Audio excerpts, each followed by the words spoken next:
ଆମ ପୁଅ ରାତିରେ ଶୋଇଲା ବେଳେ ଗୋଟେ ବଢ଼ିଆ ମଜାମସ୍ତି କରିକି ଶୋଉଛି। ଦେଖିଲ ଆମ ପୁଅକୁ ହେଲାଣି କେତେ 2 ବର୍ଷ, ସବୁ କିନ୍ତୁ କହୁଛି। ମାନେ ତାକୁ ଯାହା ପଚାରିବ ସେ ସବୁ ତାହା କହିଦେଉଛି। ଦେଖ କେମିତି ମୁଁ ତାକୁ କହୁଛି, ସେ ସବୁ ଗୋଟି ଗୋଟି କରିକି କହିବ। ଏଇ ପିଲାଟା ହେଉଛି ବହୁତ ଚଲାକ ପିଲା। ବାବା ମତେ ଗୋଟେ ପାପାଟେ ଦେଇଦିଅ, ପାପାଟେ ଦେଇଦିଅ। ଇଏ ମାଲୋ ଦେଖୁଛ, କହିଲେ ସେ ବାଡ଼େଇ ପକଉଛି। ନାଇଁ ବାବା, ନାଇଁ ବାଡ଼େଇଲେ ଭଲ ପିଲା ନୁହେଁ।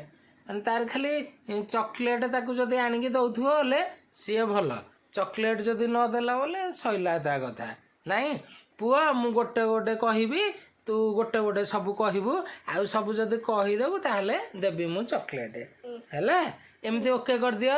ଓକେ ଓକେ, ଚାଲ ଚାଲ ଏବେ ତାକୁ ମୁଁ ସବୁ ଗୋଟେ ଗୋଟେ କରି କହୁଛି। ଦେଖ ସେ କିନ୍ତୁ କହୁଛି ବାବା,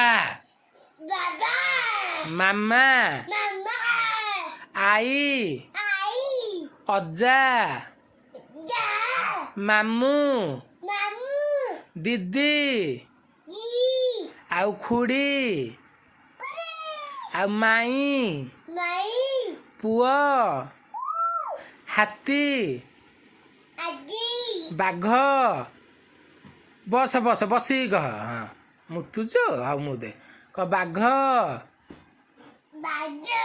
ଭାଲୁ, ମିରିଗ, ମିରିଗ, ମିରିଗ, ମିରିଗ। ହଉ ହେଟା କହିବେ। କହ ଛେଳି,